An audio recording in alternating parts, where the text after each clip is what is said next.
Chapter 57. Tom stood in the greenhouse with his hands behind his back. He watched snowflakes land on the glass lattice. They melted and flowed down the sides, immune for those few seconds to the freezing temperatures outside.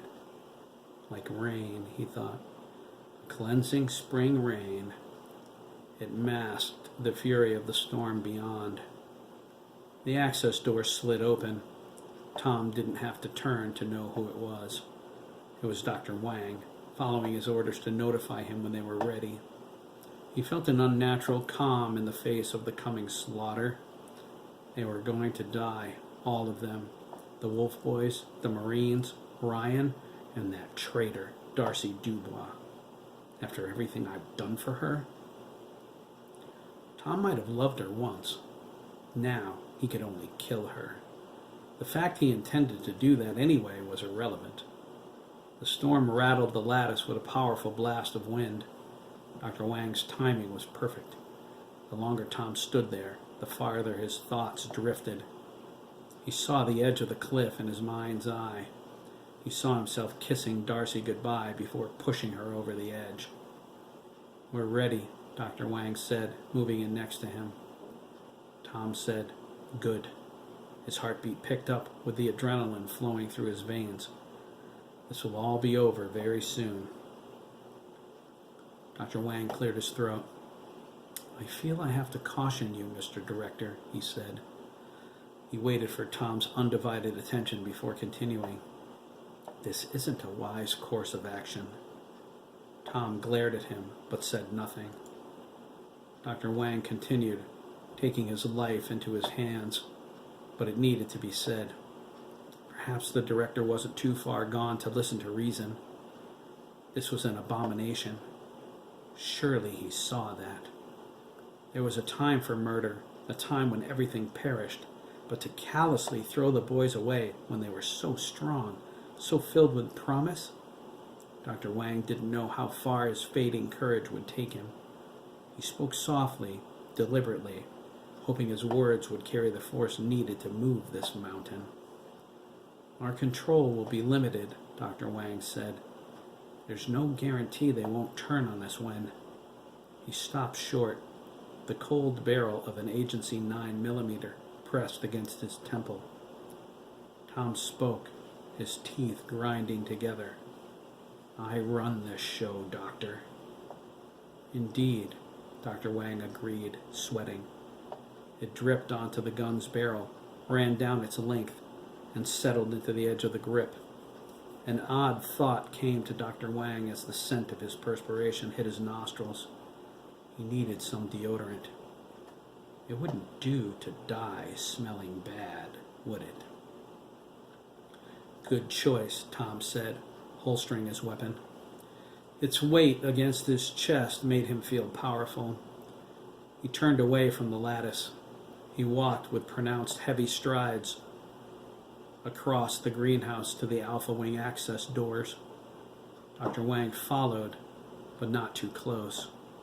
He was a quiet man, a private one, but when he felt the chill of the gun against his head, it was as if 1,000 spotlights threw down on him all at once.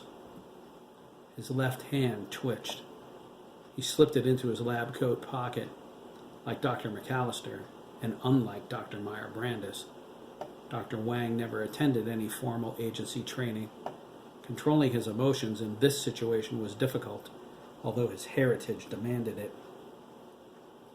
His parents hadn't prepared him for this. They neared the doors. Dr. Wang spoke out again.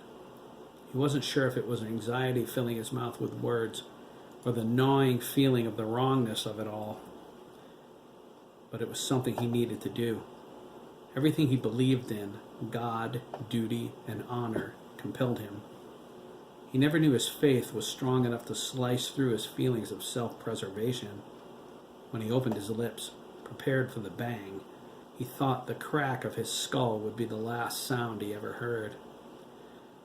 "We could try to reason with them, Mr. Director," Dr. Wang offered.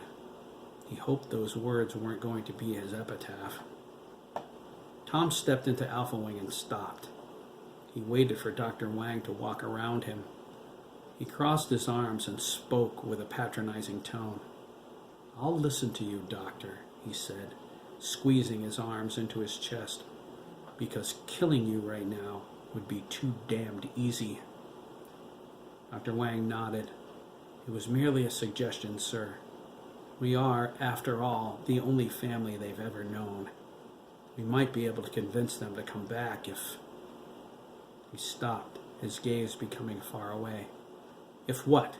Tom asked impatiently. Dr. Wang shook his head. "If you rescind your order to put them into active service immediately. Running them on automatic is impossible now, but they could still serve.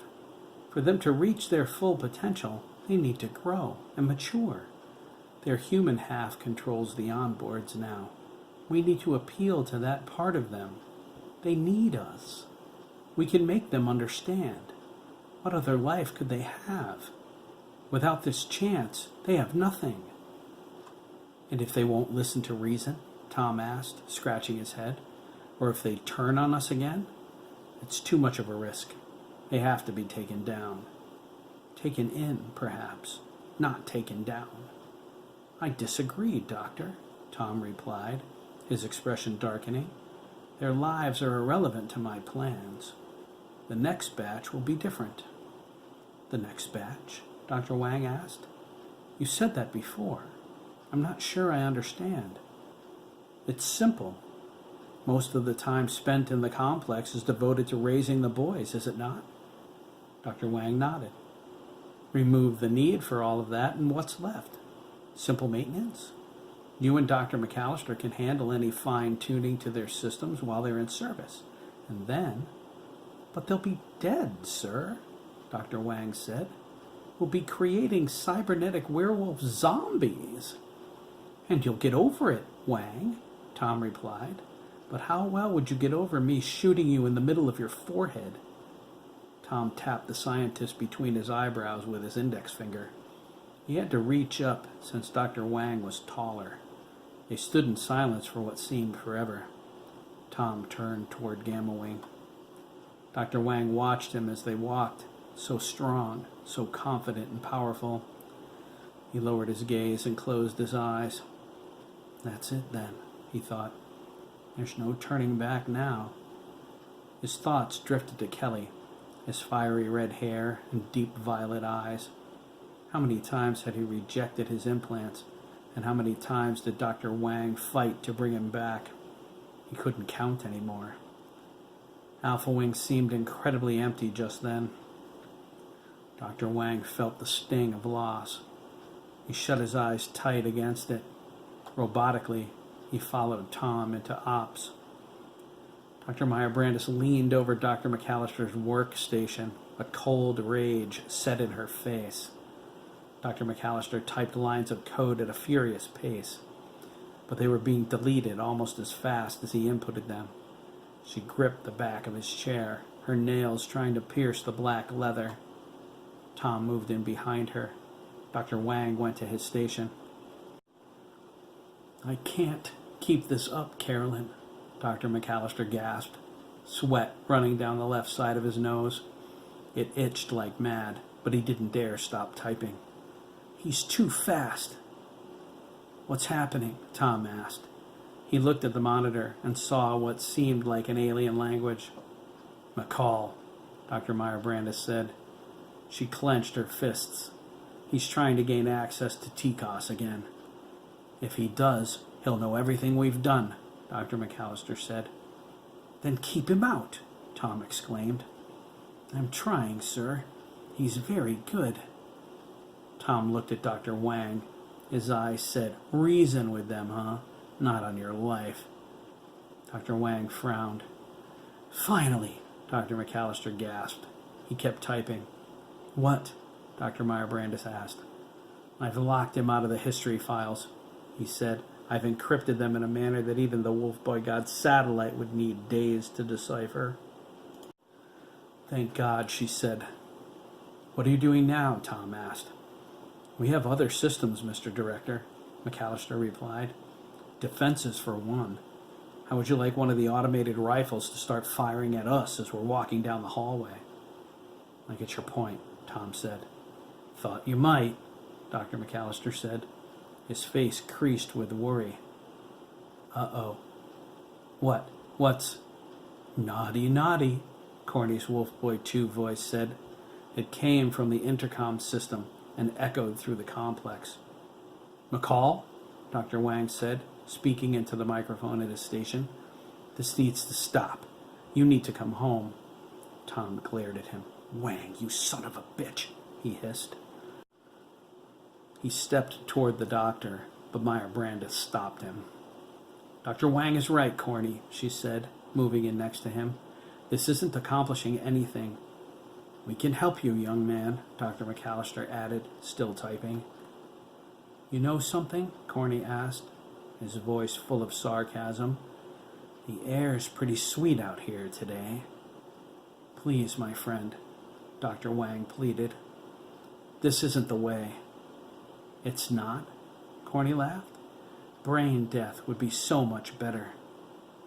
That's impossible now, McCall, Dr. Meyer Brandis insisted. Your cerebral partitions are down. We won't let anyone control you again. The hell you won't, Tom snapped. She shushed him and continued. You're very important to us. We need you, and you need us. In time we could... Time is something you don't have a lot of, Corny interrupted. Especially you, Dr. Meyer Brandis. Thou wouldst not desire against me a vengeance greater than that which I feel. Blasted as thou wert, my agony was still superior to thine, for the bitter sting of remorse will not cease to rankle in my wounds until death shall close them forever. Corny, Dr. Meyer Brandis began. Save it, Doctor. We're coming for... The conversation ended with the loud beep of the comm channel closing. The monitors flashed brightly and died. That's enough of that, Dr. McAllister said, exhaling a whoosh of air. He held his hands up and stared at his swollen knuckles. He thought, my arthritis is not going to allow me to perform that miracle again. I won't be able to move my fingers at all in another hour. He spied his pipe laying sideways in his ashtray. He sat up and grabbed it, pulling a pouch of tobacco from his pocket. He loaded it, lit it, and inhaled deeply. What happened? Tom asked, looking at the blank monitors. I shut the system down, Dr. McAllister said, puffing. I have to disable the satellite dish manually, take us off the network, and then I can reboot it. He exhaled a thick cloud of gray smoke. After that, he won't be able to gain access again unless he hardwires into the system. He can do that? Tom asked, not sure if he understood everything the doctor just said, but not wanting to show his ignorance. Dr. McAllister said, It's in his specs, Mr. Director. I don't happen to have my copy of the manual, McAllister, Tom spat. Where could he do that from? Any terminal within the complex, Dr. Meyer Brandis replied. How long until the system is back online? Dr. McAllister groaned as he stood. He arched his back and it cracked. I'll get the satellite dish now, he muttered, as soon as I find my parka. Tom turned toward Dr. Meyer Brandis. Her gaze was distant, her expression frustrated. What was McCall babbling about? His agony superior or whatever, he asked. Dr. Meyer Brandis asked. She nodded. Oh, that. It's from Mary Shelley's Frankenstein, Mr. Director, Dr. Wang said. Dr. Meyer Brandis shuddered.